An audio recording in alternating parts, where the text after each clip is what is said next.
Mhm. All right, here we are. I'm going to do the thing where I do the talking and the stuff. Turn our focus mode back on. Go. Put that down. Hi, how's it going? Here we are live on YouTube. I don't care. Yeah. All right, my connection is not great, but we're gonna do that. Hi, how's it going? All right, let's resume recording because I started recording before I started live streaming, which I don't usually do. So here we go. Resume.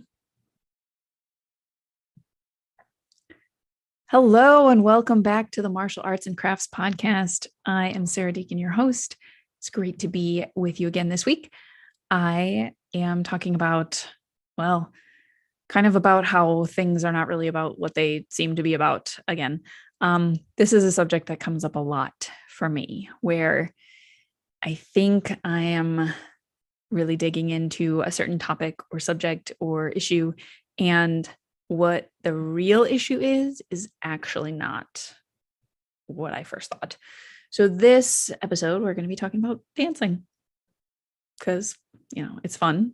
And I mean, if you're on TikTok, you see people dancing all the time. If you are anywhere like online, there are people dancing and it's great and it's wonderful. And in fact, I happen to follow somebody on Instagram and she's very young, not like super, super young, but like she is a youthful woman and she dances and she is magnetic and poetic and just all of those free looking being things that I appreciate. She posts content full of love, encouragement, empowerment, and growth. And every so often she dances. And her body, like I said, it's young and smooth and beautiful as it twists and shakes gracefully as I scroll through my feed. And I can't help stopping the scroll there. I can't help but watch her body move. And I feel the energy of love, freedom, that self-expression radiating from what I can only assume are her intentions to freely express herself in that way.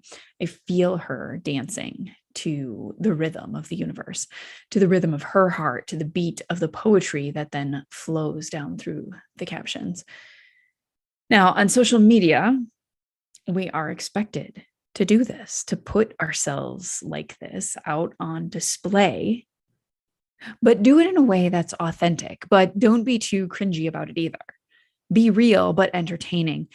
And as I scroll through my feed, or as I wonder what might make an engaging social media post, because that is a whole full-time job sometimes. And if I wonder what would make an engaging post for me, either personally or professionally, it strikes me that the authentic connection, I don't know, can you hear the air quotes? Authentic connection that we crave online is almost impossible to achieve online. Here's what I mean. I dance in my home on a semi-regular basis. Yes, I do. And I don't mind dancing in front of other people in the same room, crowded room or a not so crowded room. I don't mind if they're dancing or not. I don't mind dancing. I like it. It's fun. It helps me, be happy. And so one day, because I was inspired by this person I follow on the social media, I set up my phone and I made the attempt to take a video of myself dancing. And I froze. The music was on, the beat, I could feel it rippling through my body. And all I could think of was what the camera would communicate and whether it would even catch my movement at all, because I don't have a tripod or any way to kind of set up a phone camera at this point. And it occurred to me that it wasn't really about the dance. It wasn't about the dance. not in the least. So this is what I'm talking about. What is it? What is it really about? If it's not about the dance, what is it? Well, let's put a pin in that for a second. There are times in my life that I feel low. Being a woman, sometimes it does occur to me that it may be cyclical.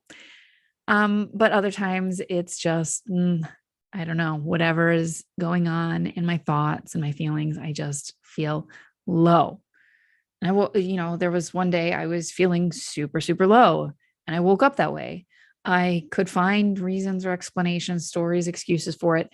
If I wanted to play that blame game and sit in victim. But on that particular day, I was thinking about authentically connecting with people online and in person. And the phrase imposter syndrome came up for me. And I realized that if I am the kind of person who encourages other people to be real with me, to be honest about their struggles, then I need to be real and show up even when I myself am struggling. I need to be real about my own struggle, both with the people that I know and speak to and engage with in real life and with my online networks.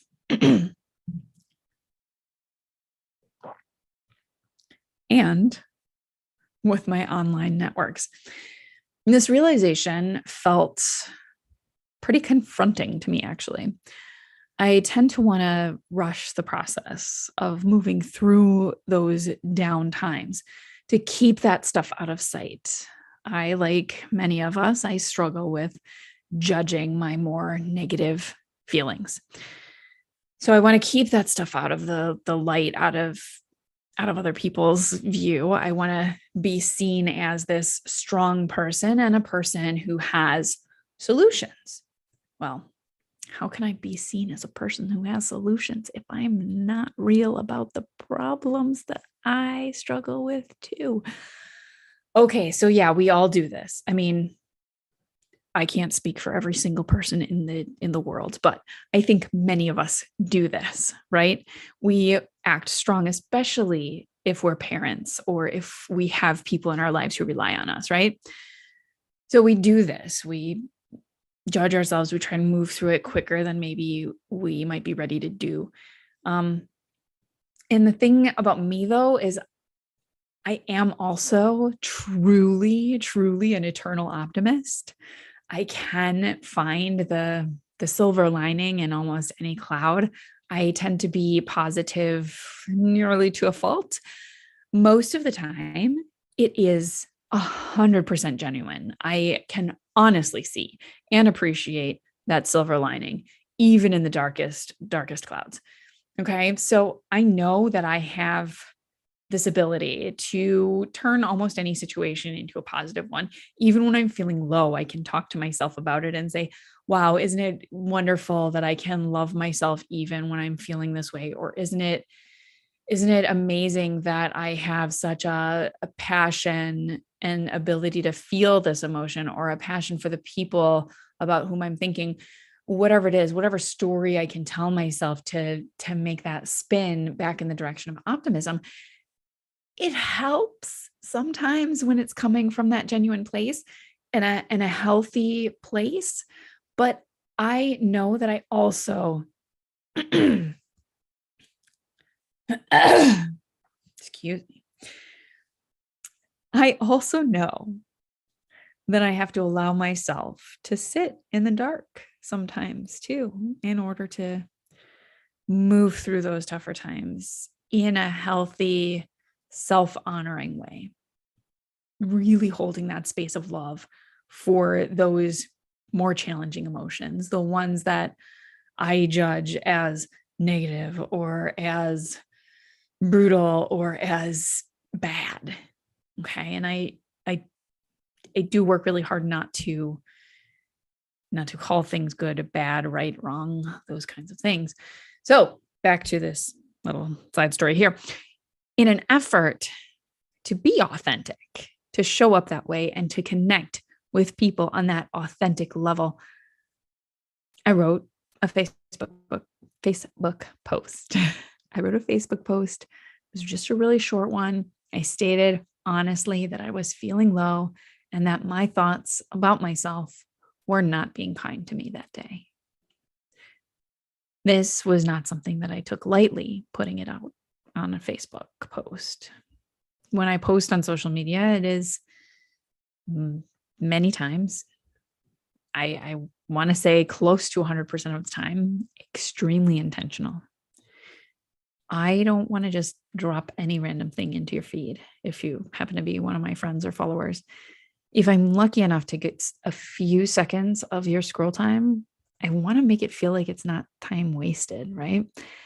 So I had to really consider whether I was even going to share this dark mood with the online world, because the last thing I want to do is bring other people down.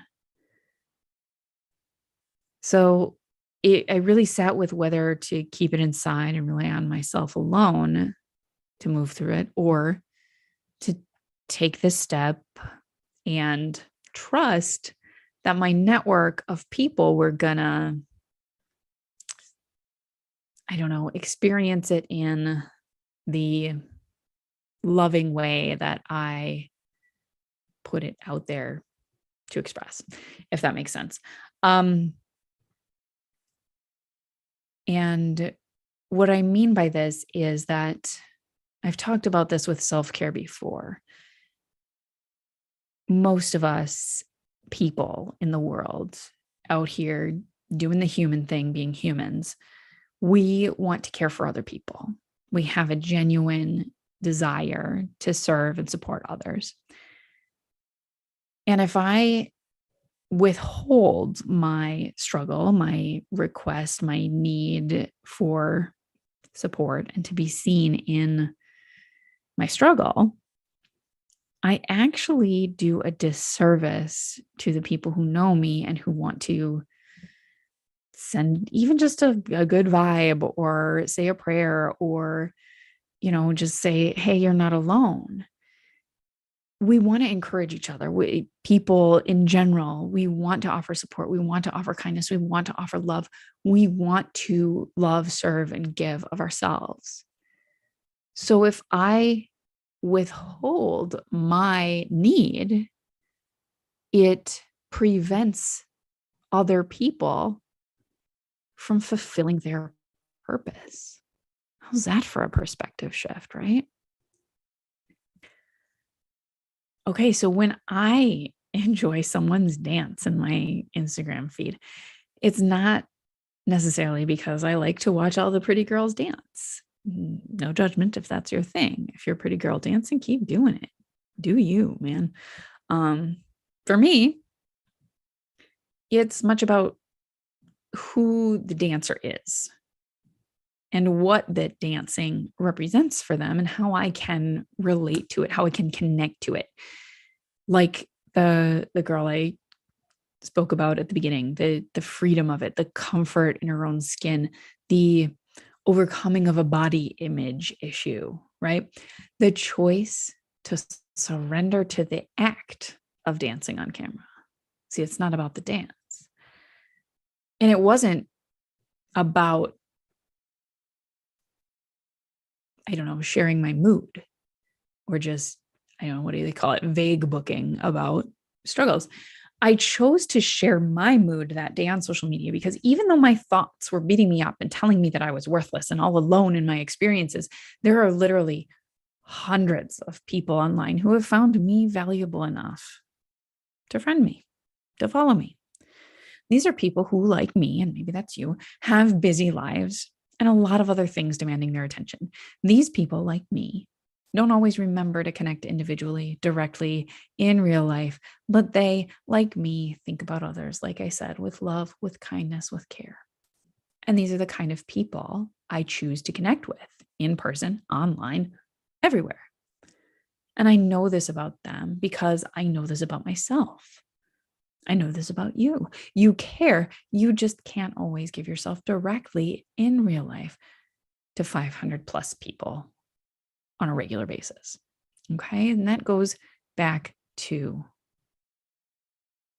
that perspective shift, that paradigm shift of if I withhold, I'm withholding part of myself from connecting with the people that I have chosen to curate and connect with online.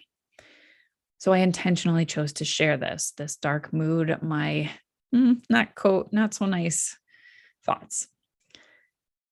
And writing that one sentence, clicking post, well, it was enough for me in that moment. It was this leap of faith, this trust that the work I'd put into the relationships, even if it was sort of minimal and,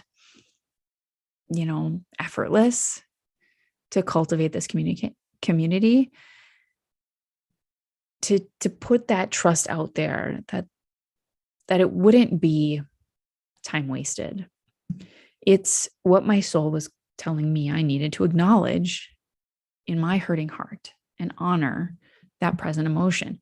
I needed to name something difficult because naming a difficult thing removes some of the power it has over us.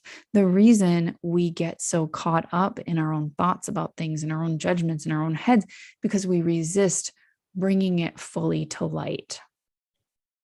That emotion, whether it's a good or bad, right, wrong, positive, negative, whatever, that emotion is only trying to be seen.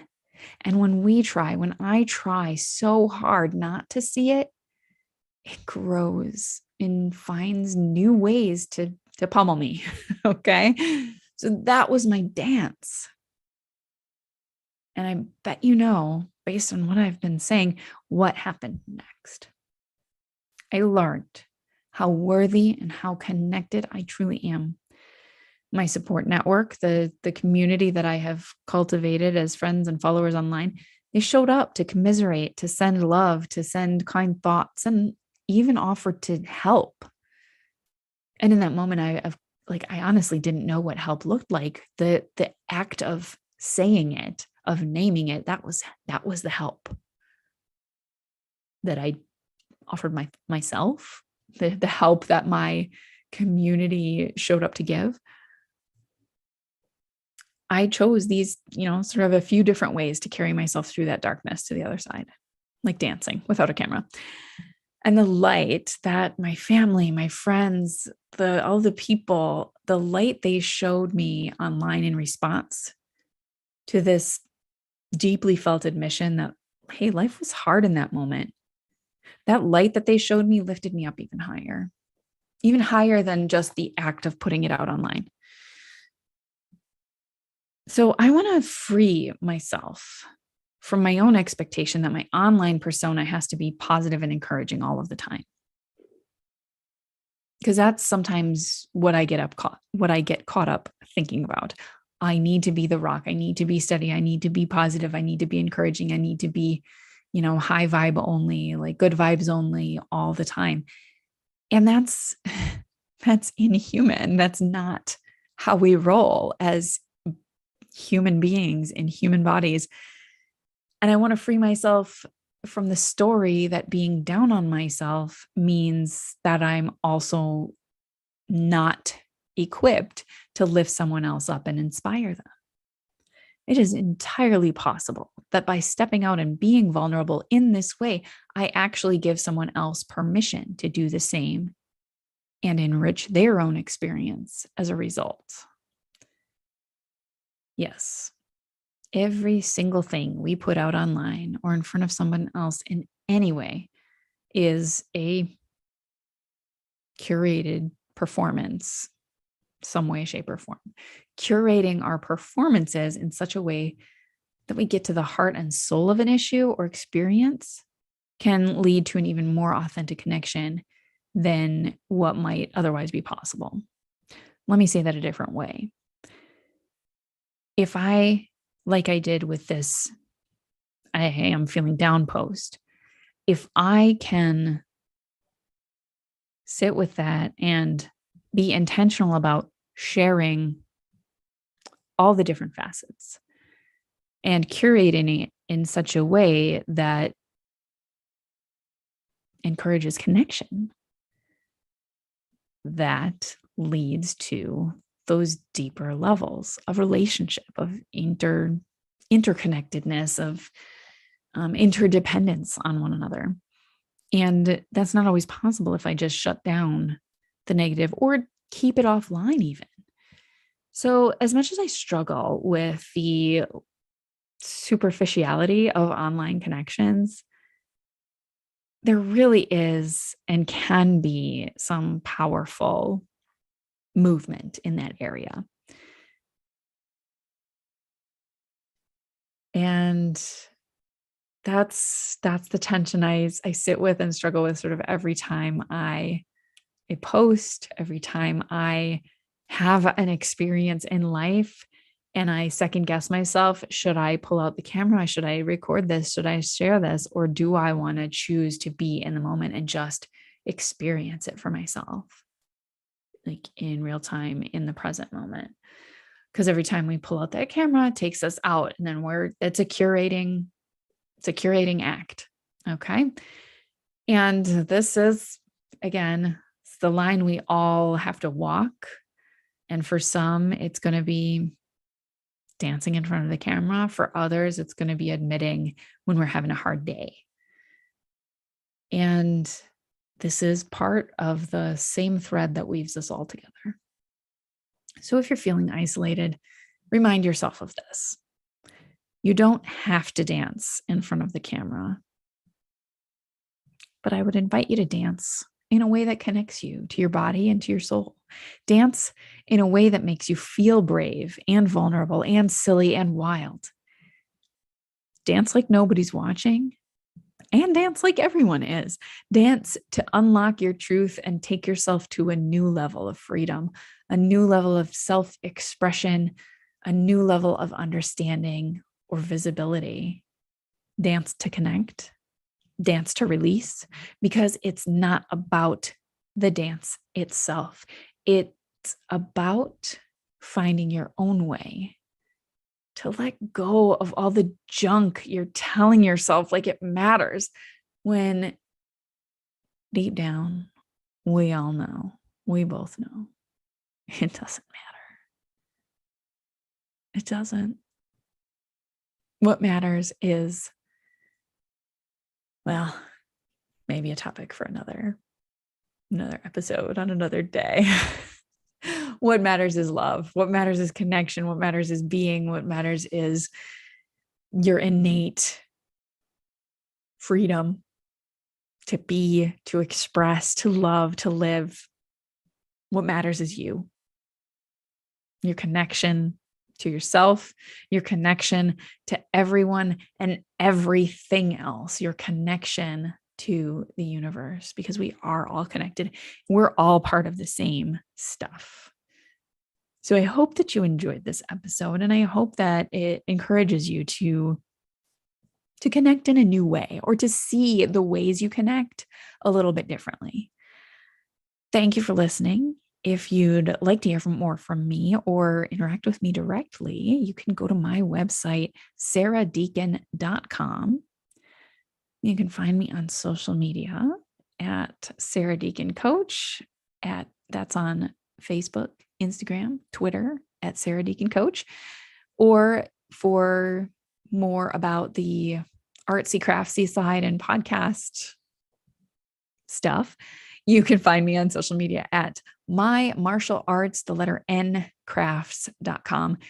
Oh, that's the website, mymartialartsandcrafts.com, or the handle My Martial Arts and Crafts on the social media, Facebook, Instagram, and TikTok. So that is all the places you can find me. I appreciate you listening to the show, and I look forward to being with you again next week. In the meantime, go out there and be awesome.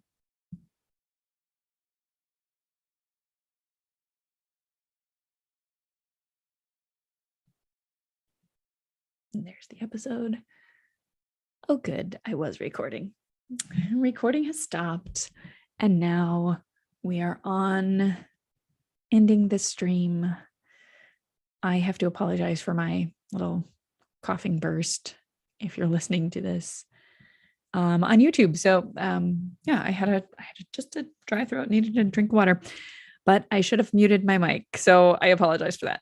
Anyway, I don't go back and edit these on the YouTube on the video versions of these podcasts. So you are privileged to listen to me coughing. And if you don't want to do that, if you want a more curated listening experience, check me out on Spotify, Apple Podcasts, or wherever else you enjoy listening to podcasts.